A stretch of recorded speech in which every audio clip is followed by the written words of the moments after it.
and welcome to an all-new episode of It's Just 10 Minutes. I thank you for joining me this morning. I am so excited to share this awesome word with you on today.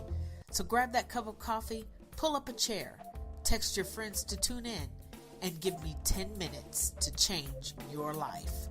And now, it's just 10 minutes. Growing up, one of the hardest things for me to do was to wait. You remember as a kid waiting on Christmas morning to get here? It felt like the night would never turn into the morning. I often wondered why as kids waiting was so hard. But I think I have the answer. We knew at Christmas time our parents had made us some promises.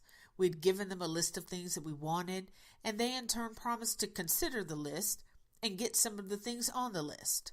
The anticipation of what we were going to get and how much of the list we were going to get, that was all overwhelming, and it felt like night would never turn to day.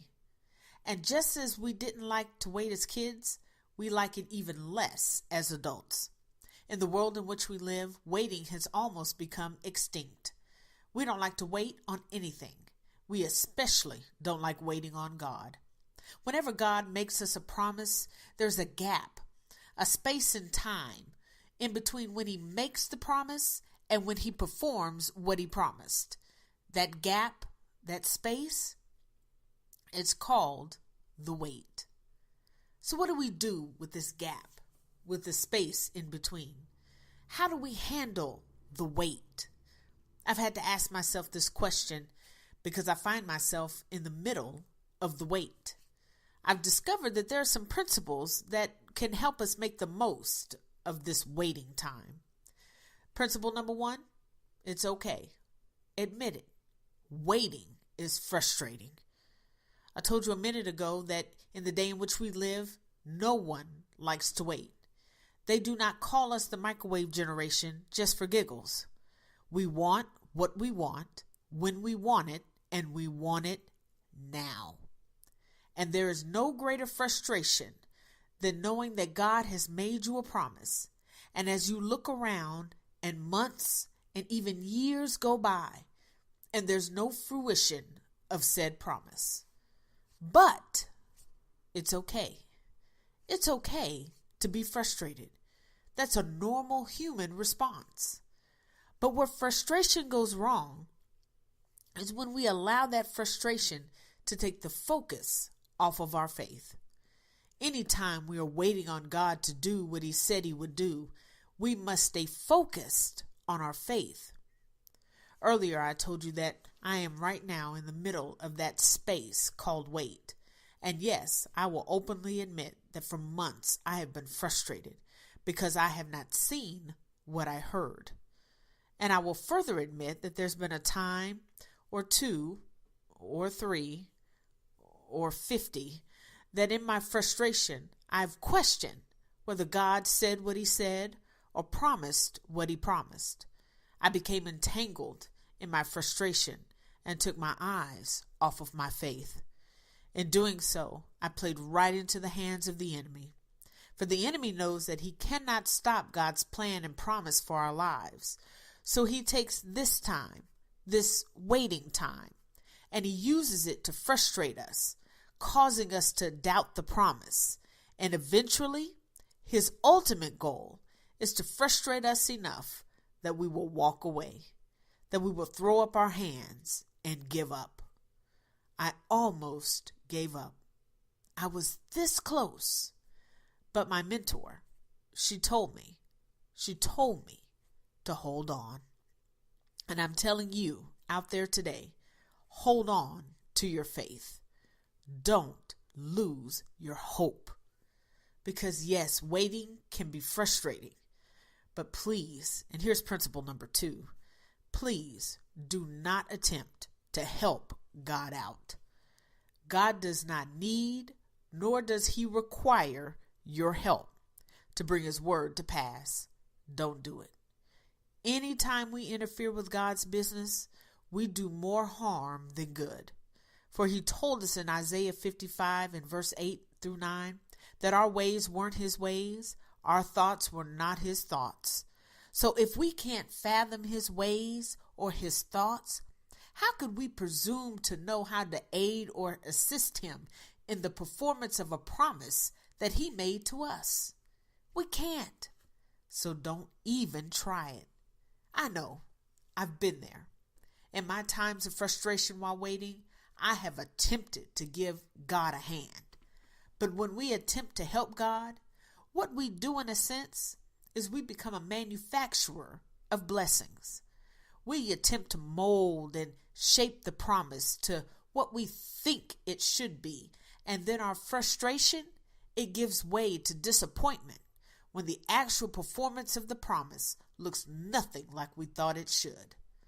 God does not need our help. He's got it handled. And while the wait, it can be frustrating, it can also be fruitful. For in the wait, God can show us all that he is in our lives. While we wait on him to fulfill his promise, it's an opportunity to draw closer to him through prayer. For in order to battle the frustration that waiting brings, we must remain prayerful. Don't stop praying.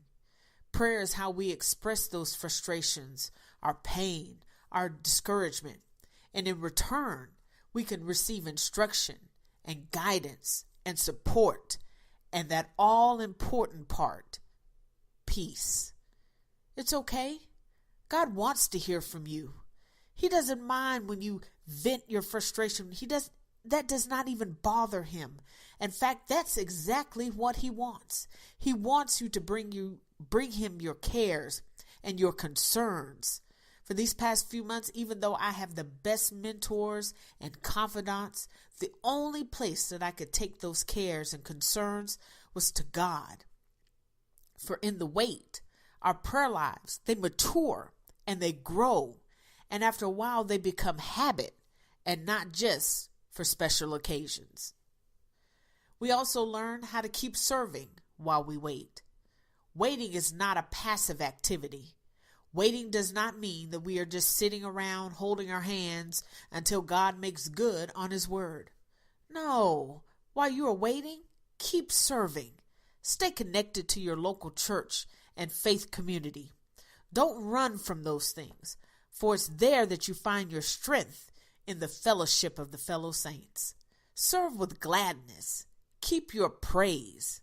For your prayer, your praise, and your service, they all draw us closer to God and drowns out the voice of the enemy that would tell us to quit, to give up, to turn around, that God isn't going to do it for you.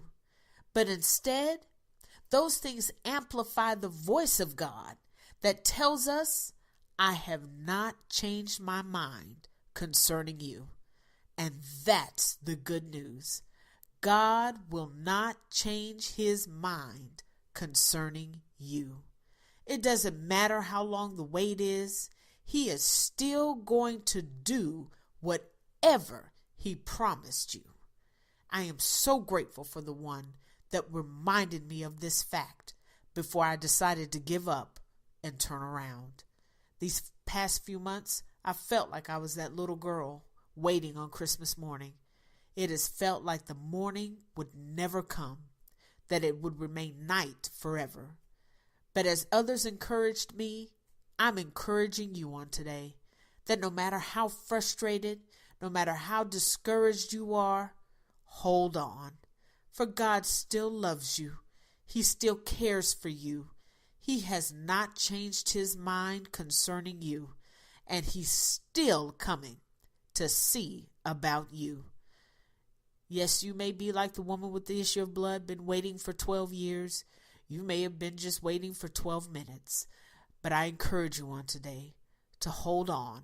The wait is just about over. Thanks for joining me this week. I'm looking at the clock now. It's been 10 minutes. Thanks for listening this week. We want you to join us on next week as we'll be here the same date, same time. You can catch us out on the World Wide Web at www.itsjust10minutes.com.